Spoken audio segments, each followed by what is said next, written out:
jadi gabung bareng. Oke, terima kasih. Coba kita mulai. Oke. Sorry. Keliru. Saya share dulu.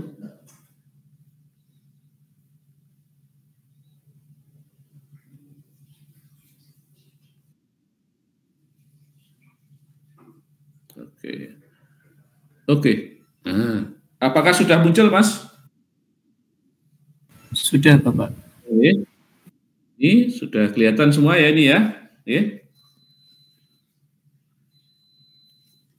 Halo, sudah kelihatan PPT-nya? Sudah terlihat, Bapak. Oke, baiklah. Mata kiri ini kita sebentar. Ini ada info.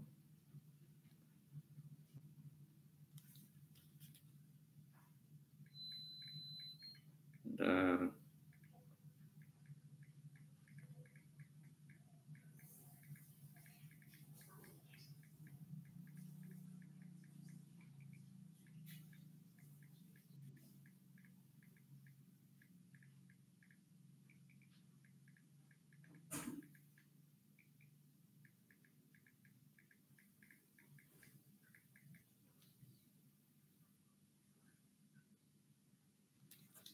Oke, kita mulai kuliahnya ya. Jadi aplikasi pengolahan sinyal digital. Jadi hari ini kita pengantar, nanti semoga bisa langsung masuk tune in materi. Kalau tidak nututi ya dilanjutkan lagi. Baiklah kita mulai ya, aplikasi pengolahan sinyal digital bersama saya.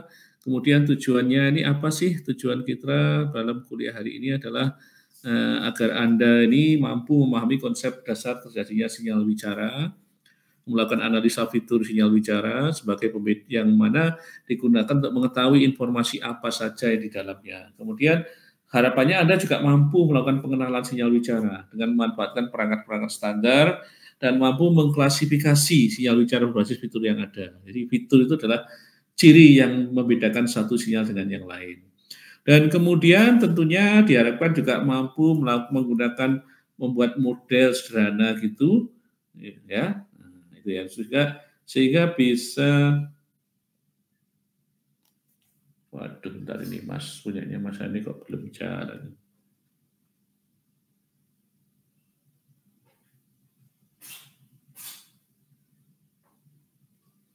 Tak kasih tahu.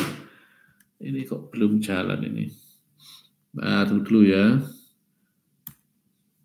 Kok punyanya ini kok belum bisa diakses katanya.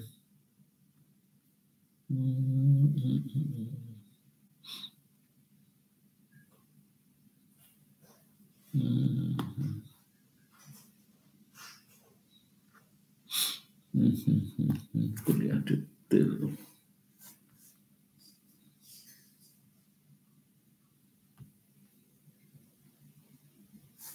Ruang virtual M27.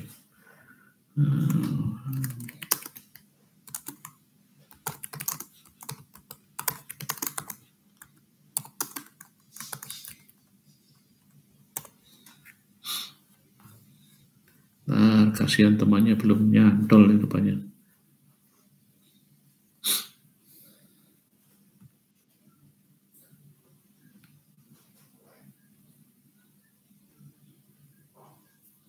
Agak bermasalah kayaknya, internetnya belum stabil nih. Atau saya yang belum bisa tune in ya. Oke, sabar dulu.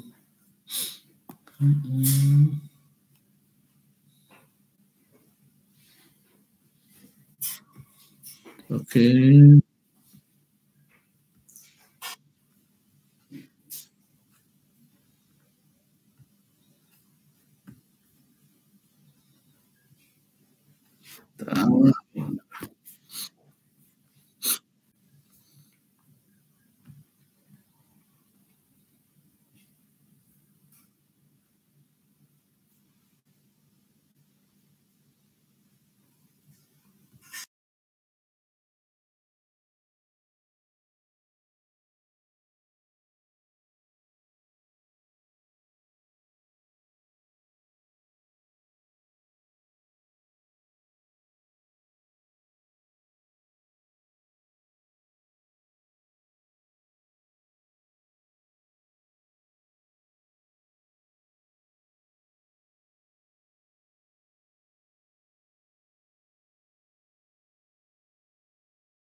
Untuk yang mau gabung, kayak kasihan dia, kayaknya kok belum jalan.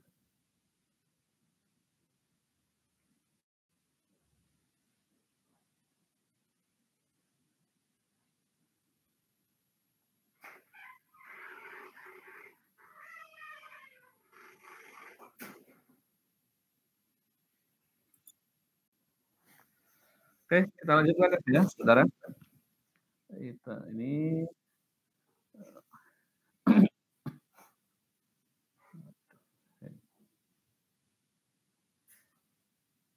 baiklah.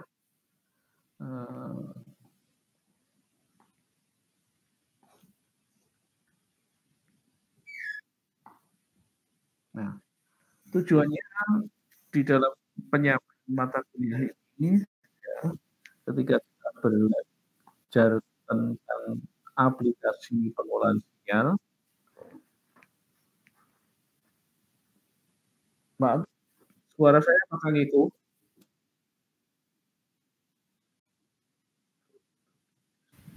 Mohon maaf Bapak, ini suaranya terdengar di Kacau ya? saya putus-putus Pak. Iya, Pak. Putus-putus ya? Iya. Putus. Oke. Sudah lancar atau putus? Halo?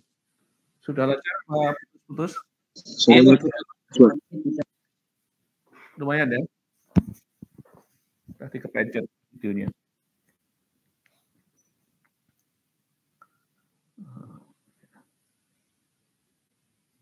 Kita coba.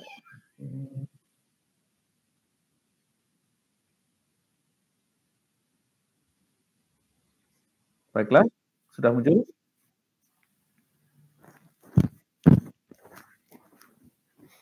Ini kurang bagus kayaknya. Tentang aplikasi pengolahan sinyal, itu pada dasarnya adalah untuk salah satunya adalah untuk sound application. Oke, saya kok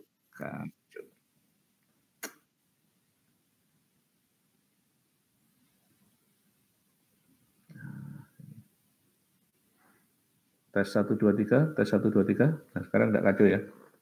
Tes 1 2 3. Suara Iya, Pak. Ya. Iya, Pak, lebih baik, Pak. Oke, kita bukakan lagi kalau gitu. Wah, ini karena bukanya 2 tadi. Nah, ini berarti kebuka 2 jalur beda. Saya cari dulu.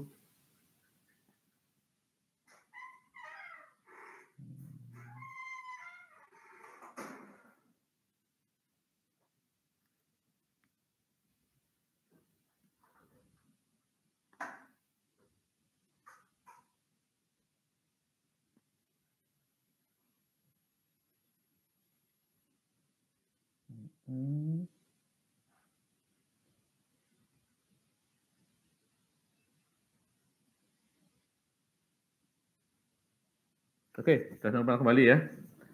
Jadi yang belum bisa, teman yang belum bisa nanti biar besok diurus ke PAK kenapa masalahnya, ada apa masalahnya. Oke, suara saya bisa normal lagi, Mas? Iya, Pak. Alhamdulillah. Jadi kasih teman yang PJJ yang kuliahnya bareng ini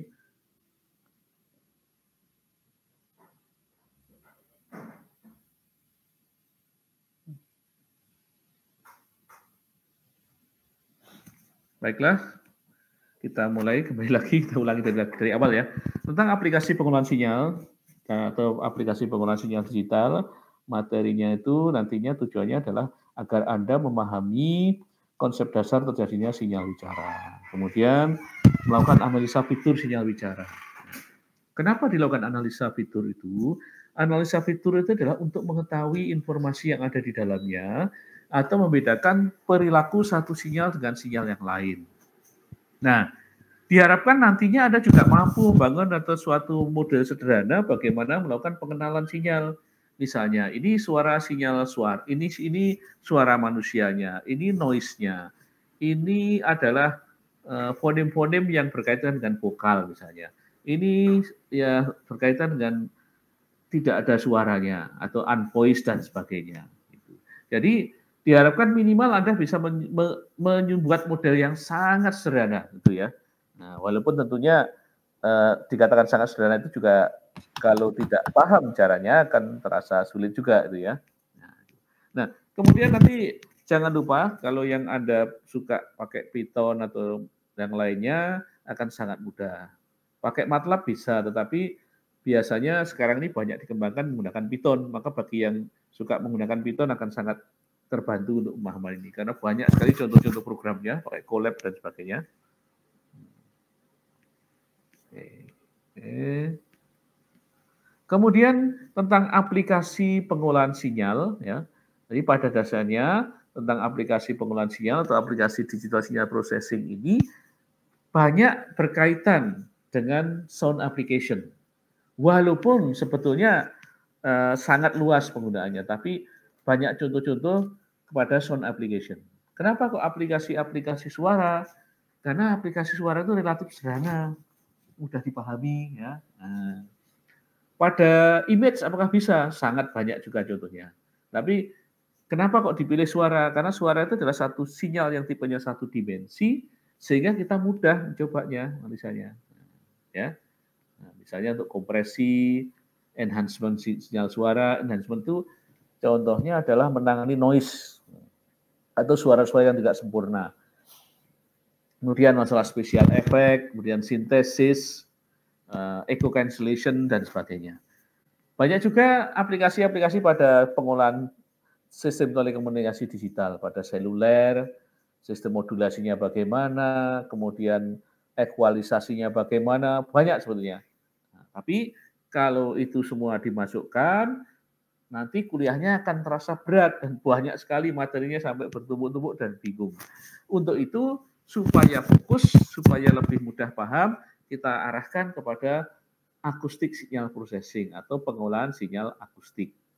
Dan lebih spesifik lagi tentang pengolahan sinyal bicara. Nah, mungkin Anda belum tahu apa bedanya sound, speech, dan akustik. Nah, kalau sound itu adalah suara pada umumnya. Semuanya yang bisa kita dengar itu akustik, sinyal suara, sound ya. Kemudian sinyal suara yang dihasilkan manusia dikatakan speech atau sinyal wicara. Jadi sinyal wicara biasanya berkaitan dengan ya tentu saja orang yang berbicara.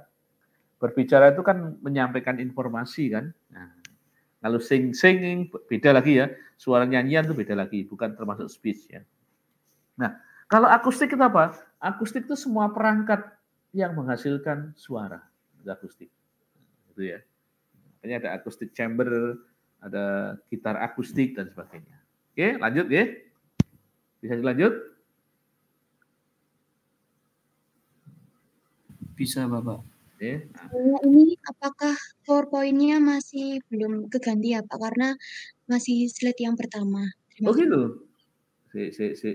Coba tak cek lagi. Sepertinya ada yang kacau ini. Bentar ya. Informasikan di pagi jika di slideshow tidak berpindah halaman, Pak. Oh gitu. Kalau gitu saya enggak usah slideshow aja ya. Benar, Pak. Ya, oke, ya wes ini. Ya, memang kadang-kadang yang kita inginkan tidak cocok dengan yang terjadi ya. Oke, dah. Ini udah bisa. Kalau ini bisa pindah halaman bisa? Ini? Ya sudah. Kalau gitu kita pakai gini aja ya, Mas ya. Oke, setuju ya. Oke. Nah, itu kita gedekan. Gede ya. Kalau ada sesuatu yang kurang pas langsung diinfokan ke saya supaya saya langsung ngerti ya. Nah, karena kalau tadi kalau saya terlanjur ngomong terus ternyata slideshow-nya malah macet ya. Oke, saya ulang lagi tentang aplikasi pengolahan sinyal digital. Kita fokuskan kepada akustik sinyal processing dan lebih fokus lagi pada pengolahan sinyal wicara, gitu ya. Oke, sampai sini sudah bisa pindah ya. Kalau saya lanjutkan yang ini, apakah sudah bisa dilihat tampilannya? Bisa, Pak. Bisa ya? Oke. Oke, terima kasih. Nah, materinya apa saja? Materinya yang pertama yang sekarang ini Anda lihat ini adalah materi pengantar tentang aplikasi pengolahan sinyal digital. Kemudian nanti dilanjutkan dengan bab 1, yaitu pengantar pengolahan sinyal bicara. Dan kemudian bab 2-nya adalah tentang sinyal bicara itu sendiri. Kemudian bab 3 tentang pendengaran dan persepsi audio. Kemudian bab 4-nya adalah analisa sinyal bicara di dalam domain waktu. Kemudian bab 5 adalah analisa sinyal bicara dalam domain frekuensi.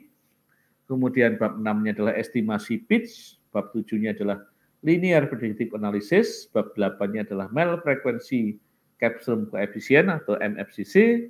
Kemudian bab 9-nya adalah pengklasteran fitur sinyal bicara, dan bab 10-nya adalah speech recognition atau pengenalan bicara. Nah, di dalam penyampaian bab demi bab itu tidak selalu satu bab itu satu pertemuan. Kadang-kadang satu pertemuan bisa 2 bab, ya. Kadang-kadang satu bab bisa 2 atau 3 pertemuan, tergantung seberapa banyak isian di dalamnya, itu ya.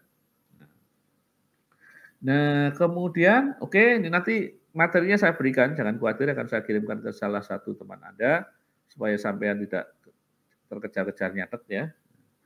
Kemudian, perangkat apa saja yang diperlukan? Ya, perangkat keras ya PC lengkap lah gitu ya. Nah, PC sekarang kan sudah lengkap semua ya, dengan sound card, mikrofonnya embedded sudah ada ya, nempel di situ. Kalau kurang enak ya pakai headset dan sebagainya kan. Kalau audio analyzer itu sekarang tidak usah beli sendiri, di dalam PC itu sudah banyak perangkat lunak yang bisa digunakan. Jadi kalau Anda mestinya sudah pernah menggunakan apa ya, seperti sound pressure level yang aplikasi itu kan, nah, belum lagi aplikasi yang lain banyak sekali. Nah, kemudian kita juga akan menggunakan perangkat lunak untuk mengerjakan tugas-tugasnya, untuk lebih paham, memahami, untuk melakukan simulasi, bisa pakai MATLAB, bisa pakai Python atau yang lainnya. Kalau web server dan Prat itu sudah agak jarang saya gunakan. Dari MATLAB sama Python itu nantinya. Oke, ya. Baiklah, cara belajarnya seperti biasa. Kalau buka medsos apa boleh ya, enggak masalah. Anda mau buka software, mau buka aplikasi apa aja silahkan. Yang penting ketika Anda belajar ini makin pintar gitu ya. Tidak ada batasan tentang cara belajar ya. Pakai AI, ChatGPT mengerjakan soal. Ya nggak masalah, terserah aja lah. Yang penting Anda paham benar isinya ya. Nah, kemudian evaluasinya bagaimana? Di dalam melakukan evaluasi kita ini nantinya kita akan melakukan evaluasi seperti ini. Tugasnya 30-40%, kuisnya 30-40%, UAS 30-40%. Kok sama semua, Pak? Ya biar enak supaya kalau misalnya teman-teman itu jatuh di saat ujiannya dengan tugas dan kuis sudah terbantu ya gitu. Oke, ada pertanyaan silakan kalau mau ingin lebih tahu lagi atau kurang lego gitu ya. Izin bertanya Pak. Boleh. Sebelumnya izin bertanya terkait di perangkat software yang digunakan tadi Pak Tri sempat mention terkait MATLAB dan Python Pak. Nah terkait hal itu apakah digunakan dua-duanya ataukah hanya salah satu atau seperti apa ya Bapak? Mohon izin. Jadi gini Mas. Jadi pada dasarnya software itu sangat bebas bagi Anda. Pakai salah satu juga bisa. Tetapi ketika salah satu software itu ternyata Anda mengalami kesulitan, mungkin juga di dalamnya memang agak sulit menggunakan fungsi-fungsinya, maka pakai software yang lain tidak apa-apa. Gitu. Jadi antar dipakai bareng-bareng ya boleh ya. Yang penting kan kita ini dalam belajar itu bisa memanfaatkan semua perangkat yang ada. Dan kata kuncinya adalah dari tidak bisa menjadi bisa, kan gitu kan? Oke ya. Nah, jadi di sini lebih mudah pakai MATLAB ternyata. Oh ya, saya pakai Python lebih gampang karena banyak contohnya. Boleh pakai aja. Silakan dipakai. Bareng-bareng juga tidak apa-apa. Oh saya lebih pakai web server lebih ringan, gampang. Sekali install langsung kena semua. Itu juga boleh, tidak apa. Yang penting bahwa ketika ada tugas, ada pertanyaan, Anda bisa menjawab dengan benar itu aja. Itu ya. Terima kasih. Siap. Matur nuwun, Pak. Iya, sama-sama. Nah, kemudian ketika kita berbicara tentang daftar pustaka, banyak sebetulnya. Ini saya pakai, kebetulan saya kadang juga nemu beberapa contoh-contoh yang bermanfaat di dalamnya. Ya saya pakai aja. Jadi kadang campuran.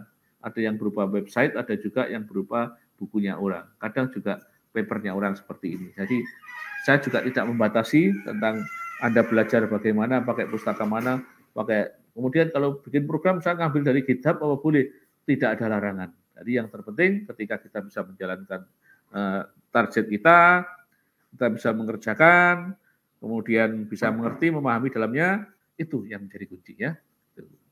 Tujuan orang belajar itu dari tidak bisa menjadi bisa. Bagaimana caranya? Kadang-kadang setiap orang punya cara yang paling pas untuk masing-masing ya. Nah, kemudian kita mencoba masuk kepada materi kita yang sederhana tadi tentang pengantar sistem pengolah bicara. Ya, kita mulai masuk materi ya, biar langsung aja nanti karena saya itu kadang-kadang tiba-tiba ada tugas yang terpaksa tidak bisa mengajar. Ya kalau tugasnya masih bisa secara online saya sampaikan, tidak masalah. Kadang-kadang meeting sampai malam dan harus mengikuti acaranya, ya itu yang tidak enak. Makanya ketika kesempatan seperti ini saya gunakan sak mentok-mentoknya, semaksimal mungkin. Baiklah, kita masuk materi yang pertama tentang pengantar sistem pengolah bicara. Di dalamnya ada beberapa hal yang kita pelajari, yaitu ada apa dengan sinyal bicara, kenapa kok kita ini belajar tentang sinyal bicara sih. Kemudian yang kedua tentang teknologi komunikasi, telekomunikasi, itu ya supaya Anda ingat bidang telekomunikasi ceritanya gimana sih, riwayatnya dari awal sampai sekarang nih gimana. Para pendahulu itu berpikirnya bagaimana.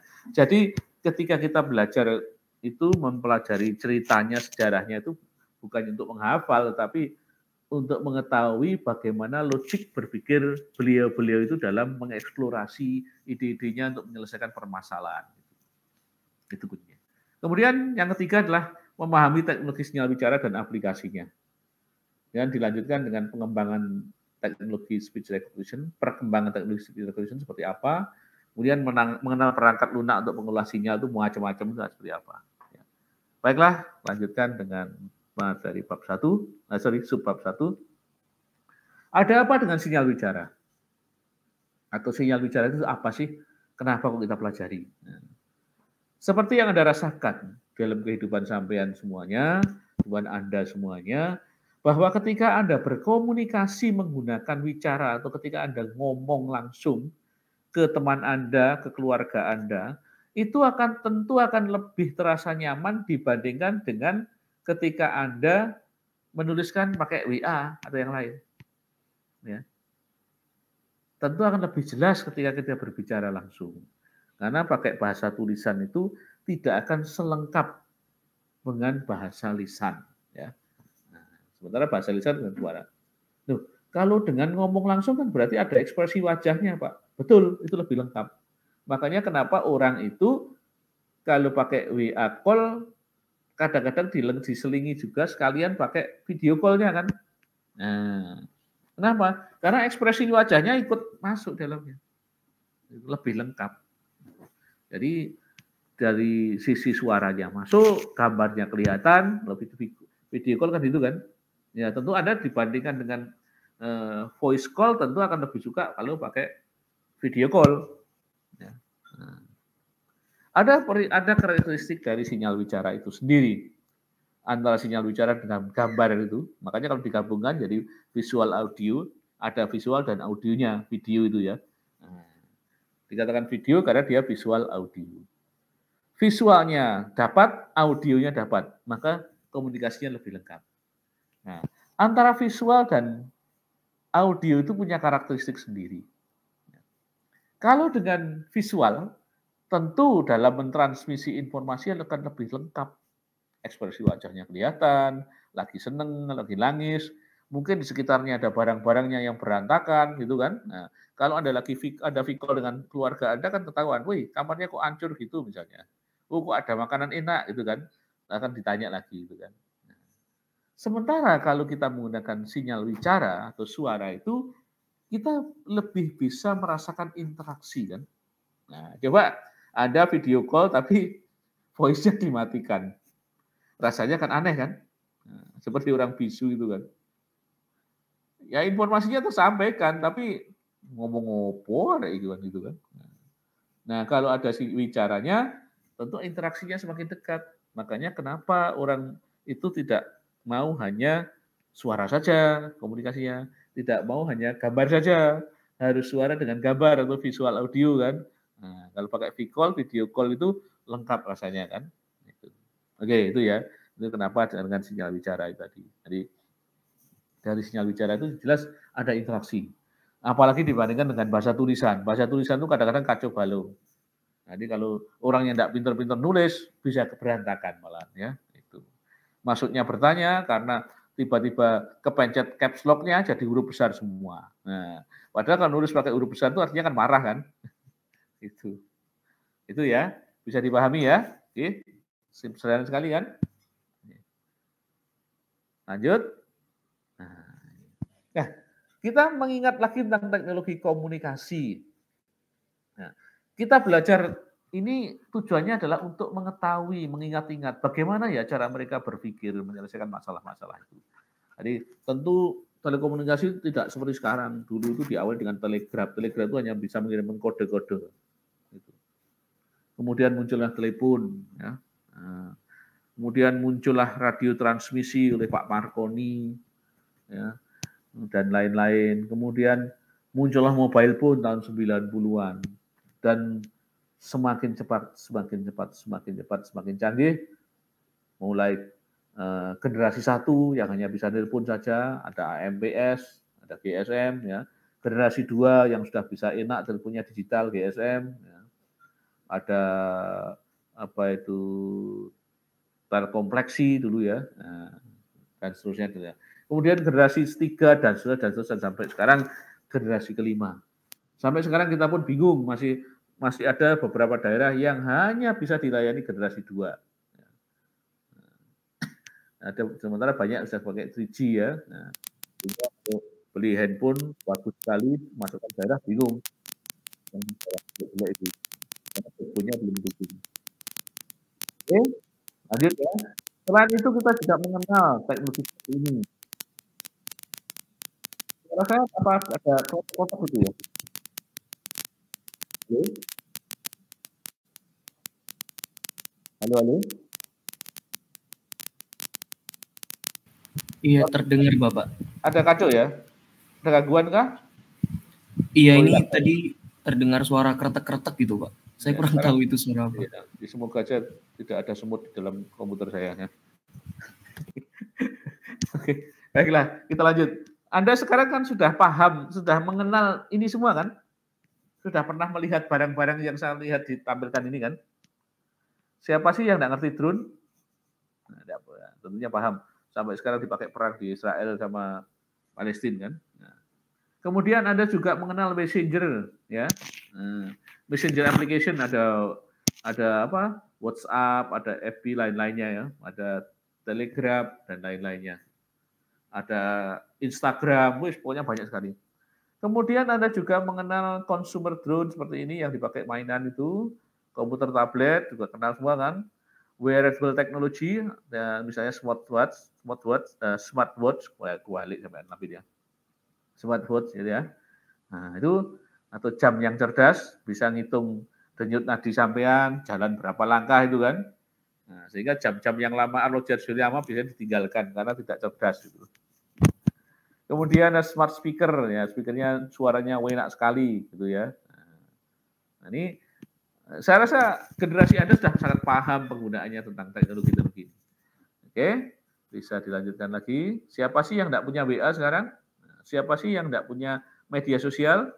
Saya rasa agak aneh kalau orang tidak menggunakan media sosial. Ya, bukan untuk apa-apa ya, karena sesuai keperluannya. Kalau yang FB-an biasanya sambil untuk jualan dan sebagainya kan. Oke, kemudian juga teknologi ini. Jadi ride hailing application bisa menggunakan sebagai jasa transportasi ya, dengan telepon online seperti Gojek, Grab ya kan. Kalau beli pesan makanan kan lewat itu kan. Kadang-kadang ngantar kita juga kan. Kemudian yang mau pindahan rumah pakai Lalamove dan sebagainya kan. Pesen misalnya diantarnya pindahan rumah dan lain-lain yang harus barang-barang itu. Kalau dulu ada Uber, ada juga taksi Bluebird, sekarang taksi Bluebird-nya sudah mulai babak belur, agak susah lagunya ya, kalah sama Gojek dan lain-lainnya. Nah, kemudian ada juga ini dompet digital, digital payment ya, kan sudah tidak aneh kalau Anda beli sesuatu pakai online, apalagi ya, pembayaran pakai e-wallet, pakai OVO, misalnya pakai GoPay dan lain-lainnya, ya kan? Nah, langsung mobile banking, kan? Saya rasa ini teknologi-teknologi yang sudah di depan mata. Kenapa kok disampaikan? Ya supaya kita ingat hidup kita ini di sini sekarang ini, bukan lagi di zamannya harus bayar pakai uang, bingung kembalian gitu kan? Nah, tidak. Supaya bagaimana kita bisa bijak memanfaatkannya. Kita lanjut lagi. Nah, ini yang lagi populer juga, electric car, ya kan? Semuanya sudah paham dengan electric vehicle, ya, EV, ya. Kemudian teknologi seperti virtual reality juga semua mengenal. Kemudian teknologi-teknologi berbasis artificial intelligence, waduh, semuanya sekarang tanya AI gitu kan. Nah, sampai mesin cuci pun pakai AI, ya. Nah, apa saja, sampai nulis paper pun sampai AI itu kan. Ngerjakan tugas pakai AI juga, ya sembarang lah, terserah. Anda pakai itu juga boleh. Yang penting bahwa pemahaman konsepnya itu harus dipahami benar, ya. Jadi orang pinter menggunakannya. Oke. Nah, sekarang kita mencoba masuk ke lebih spesifik tentang kuliah kita, memahami teknologi sinyal bicara dan aplikasinya. Jadi kalau Anda belajar tentang ini, garis besarnya ada 3 aplikasi dasar untuk pengolahan bicara, yaitu pengkodean sinyal bicara atau speech coding, kemudian yang kedua speech synthesis atau sintesa bicara, yang ketiga speech recognition atau pengenal bicara. Apa sih tiga hal itu? Oke? Mungkin ada yang mau bertanya dulu? Boleh.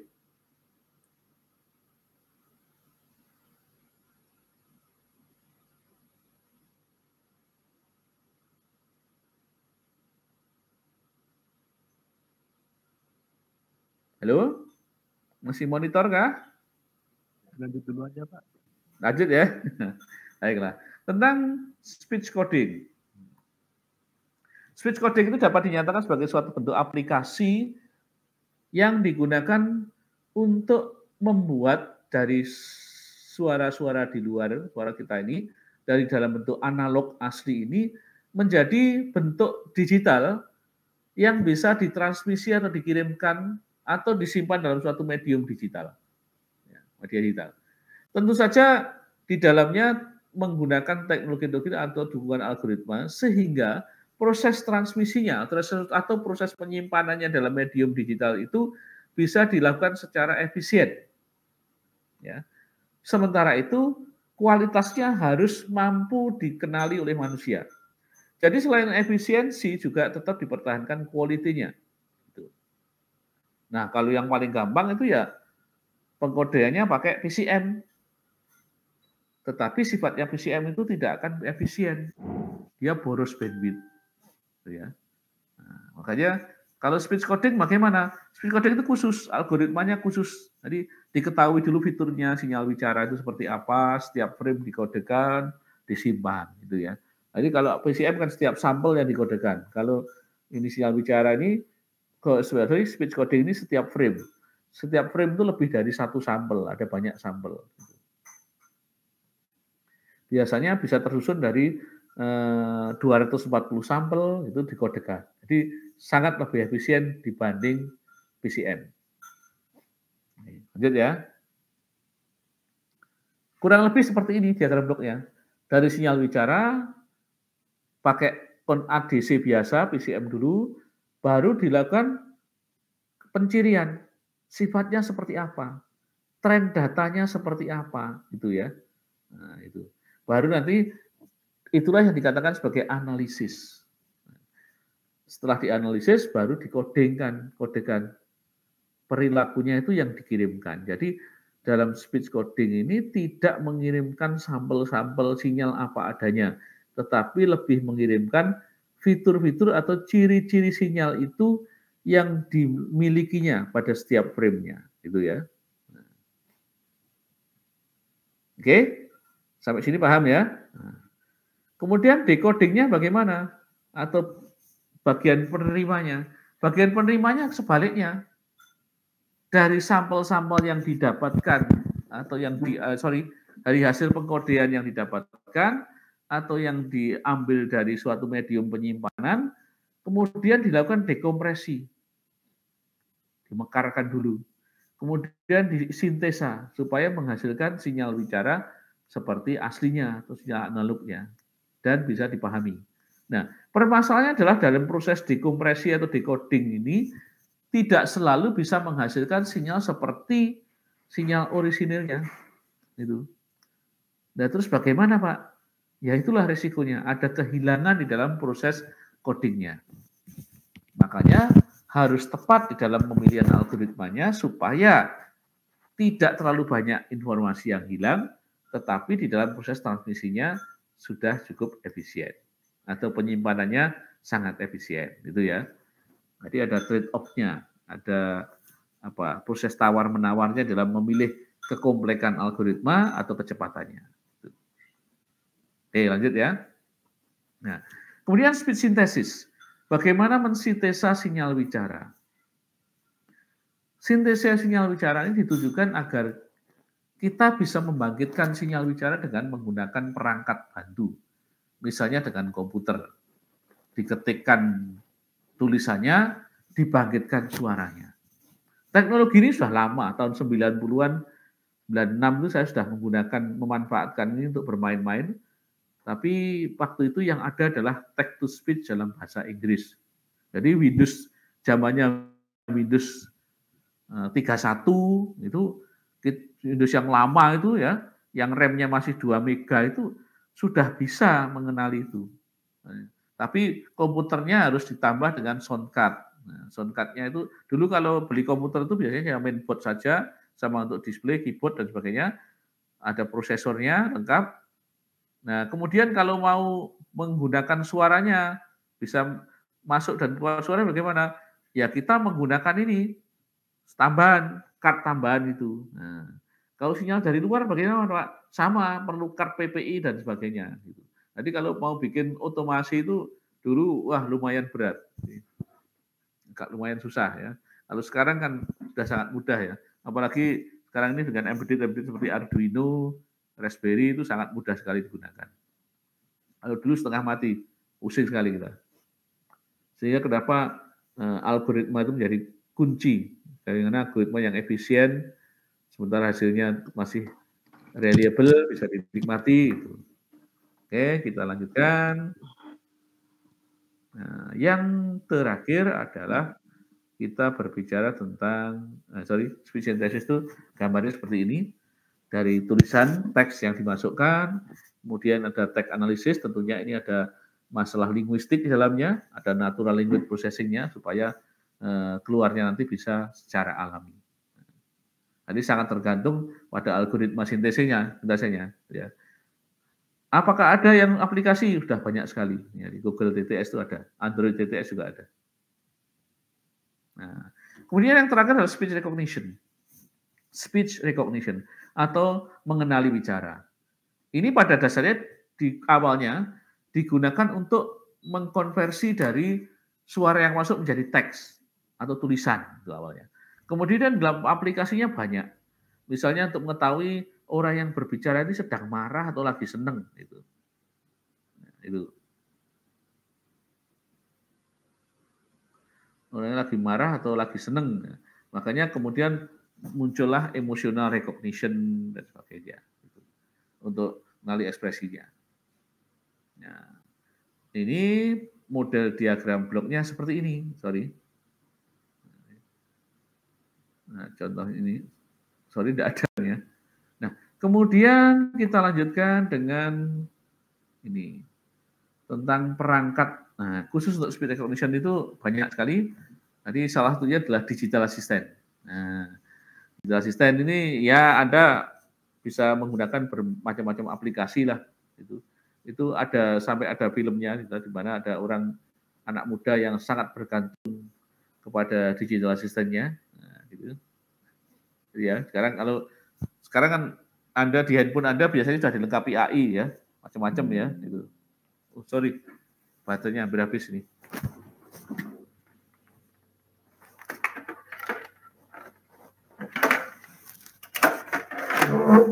Oke. Mantap. Oke, nanti baterainya lupa ada charging. Nah, Digital assistant itu banyak sekali, dan kemudian yang sekarang ini Anda juga mungkin sudah pernah temui, ada teknologi yang namanya Siri, punyanya Apple, kemudian Cortana, punyanya Microsoft, kemudian Alexa, ya, punyanya Amazon, ada juga Google Assistant, ya. Ini tentunya cobalah cek Google Assistant seperti apa gitu, untuk apa saja gitu ya. Ini sudah lama ini, tapi masih juga dikembangkan. Nah, kemudian kita lanjutkan seperti ini. Nah, bagian berikutnya adalah mengenal perangkat lunak untuk pengolahan sinyal bicara. Jadi mungkin kuliah hari ini tidak akan panjang, pertemuan pertama ya. Ini adalah bagian yang terakhir, mengenal perangkat lunak untuk pengolahan sinyal bicara. Apa saja? Tadi sudah saya sebutkan, pakai MATLAB, Octave atau Skype ya. Nah, Skype adalah Python. Jadi saya sarankan pakai MATLAB, Octave atau Skype. MATLAB atau Skype atau Python ya. Mana yang lebih mudah, mana yang lebih menguntungkan, mana yang lebih mudah dipahami gitu ya. Tentang MATLAB. Tentang MATLAB itu sudah tentu Anda sudah pernah mencobanya semuanya ya. Saya sejak tahun 97 sudah menggunakan MATLAB ini. Simple sekali, dulu masih MATLAB versi 4 dan sebagainya. Kalau sekarang sudah versinya udah nggak karu-karuan dan sangat canggih sekarang. Jadi tipenya, perilakunya dia membutuhkan memori yang besar karena semuanya berbasis matrik. Ya. Nah, dikatakan MATLAB karena dia kepanjangannya adalah matrik laboratori. Sudah terbukti, ya, banyak digunakan para peneliti, tetapi kadang kurang praktis karena memorinya sangat gede. Dan kalau Anda pakai MATLAB, kadang-kadang untuk menggunakan fungsi-fungsi yang baru, contoh-contoh yang baru tidak mau, karena tidak dibebaskan, tetapi Anda harus beli. Ya. Kemudian ada Octave, GNU Octave, nih, cerita. Nah, ini yang cukup populer dan banyak dikembangkan adalah Skype Python, atau Python aja ya. Skype itu adalah scientific Python, artinya kumpulan algoritma matematika dan fungsi-fungsi yang dibangun di atas Python ya. Jadi ekstensinya adalah PY dia Python ya. Nah, ada dalam numerical Python. Jadi Skype ini pengembangannya. Jadi kalau Anda bisa Python, maka ya akan sangat terbantu ini. Kenapa kok Python? Karena mudah digunakan. Banyak contohnya. Dan sangat gampang. Anda cukup terkonek internet, sudah cukup. Oke, apakah ada pertanyaan, Mas dan Mbak? Halo? Nah, oke. Karena masih kuliah pertama, maka saya kasih diskon banyak. Hari ini cukup sekian dulu ya. Nanti minggu depan baru kuliahnya akan panjang gitu ya. Oke. Kalau tidak ada pertanyaan, saya tutup. Ya, silakan. Dibuka ya, Pak? Yang kelasnya ini sudah saya buka tadi. Yang 7 STR PJJ, Pak. Oh, Apakah gini aja. ada belum? Manual, Mas, absennya nanti menghubungi BAK, iya. Mas, gitu ya. Itu. Oh, iya, Mohon maaf, memang saya tidak bisa buka 2 absen sekaligus ini masalahnya ya. Itu. Nanti Oh, laporan iya. aja, ya. Itu. Ya, Pak. Terima Saya kasih. screenshot ini dulu ya, jangan keluar dulu. Baik, Bang. Ini usernya Ya, berapa Pak. orang? Bentar, bisa screenshot. Waduh, bentar, saya ceknya dulu. Nggak kecilin dulu.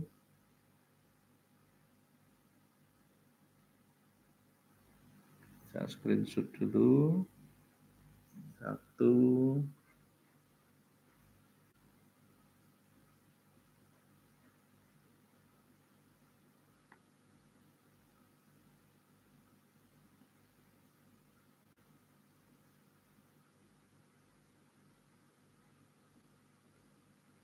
Sorry, jangan keluar dulu ya.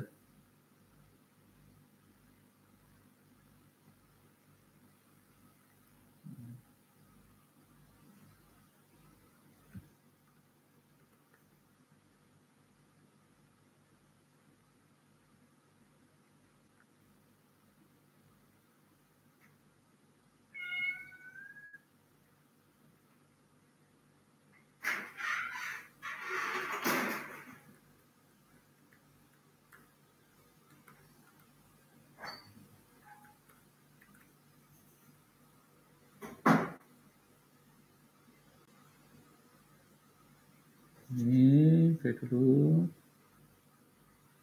Ini sebanyak 54. Nah, ini.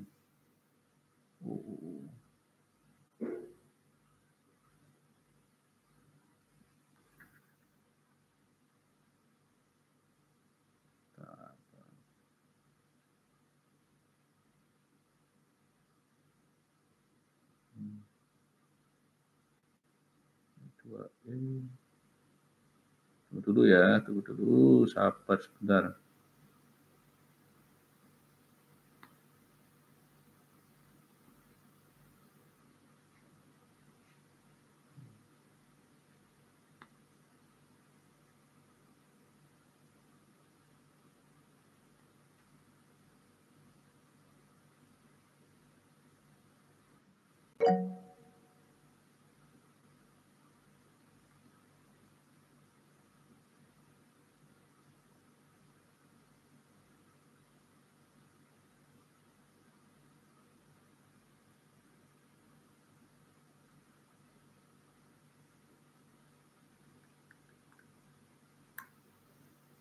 Oke, 2.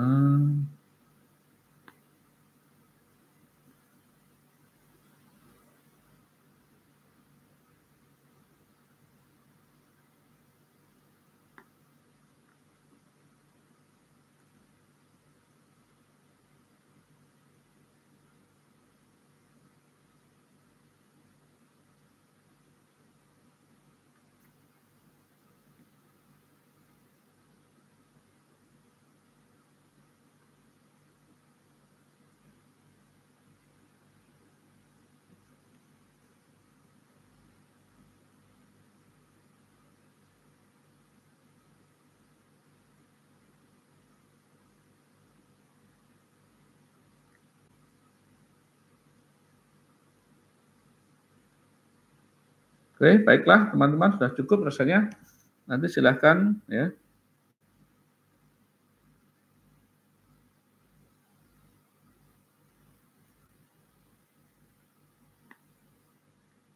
Silahkan boleh logout ya. Pak Budi.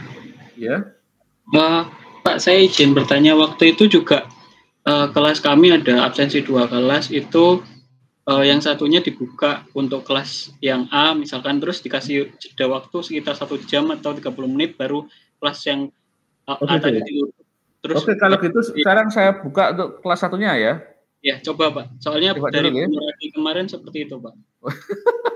Ya udah, kita coba aja. Saya tadi lupa. Oke, sekarang tadi yang sudah buka LJ ya. Iya ini, sekarang saya ganti ini ya. Belum, biru. Saya tutup dulu. Ini saya tutup dulu ya. M27 ini saya tutup. Sekarang,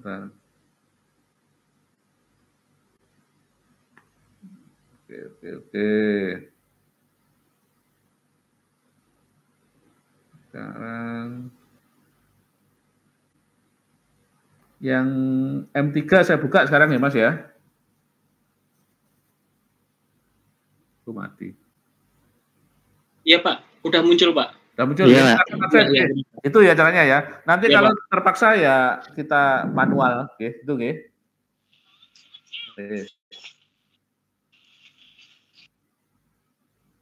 Silakan absen, nggih. Tadi saya lupa maksudnya. Oke. Terima kasih diingatkan. Nanti berikutnya akan saya gunakan itu, tolong diingatkan ya. Iya Pak. Terima kasih. Kalau yang sudah absen boleh istirahat sekarang. Kalau belum mohon izin Pak. Iya, ada Pak. Untuk yang PJJ belum Pak. Hah? PJJ belum buka sekarang? Belum. Nah ini barusan saya buka ini absennya.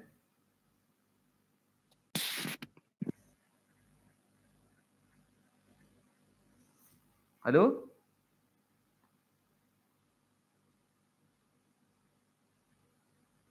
Berarti ini enggak lebih dari 2 Pak.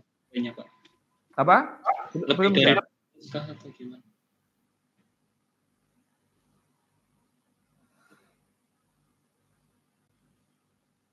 Halo, gimana?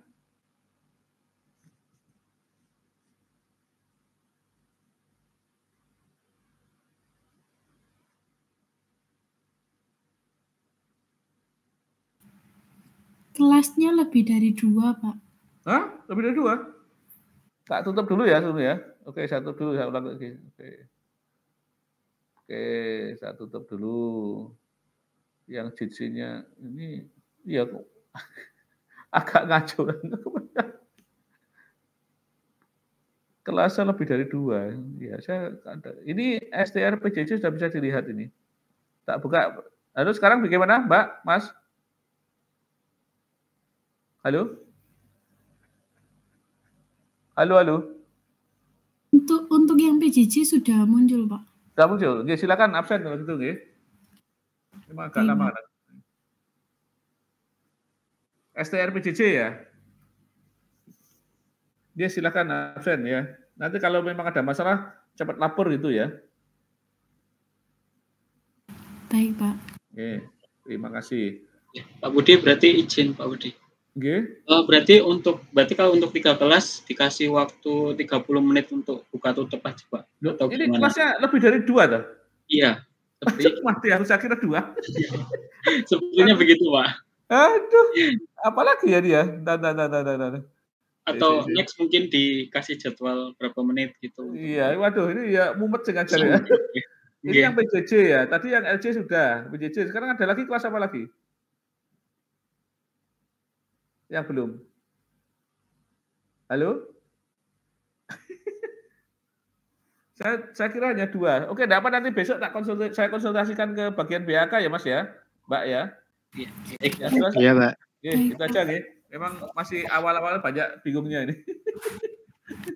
Buka kelas 3 yang mumet gitu ya. Oke, terima kasih semuanya. Assalamualaikum warahmatullahi wabarakatuh. Besok saya konsultasikan ke BAK gitu nggih. Selamat malam Pak. Mari isi.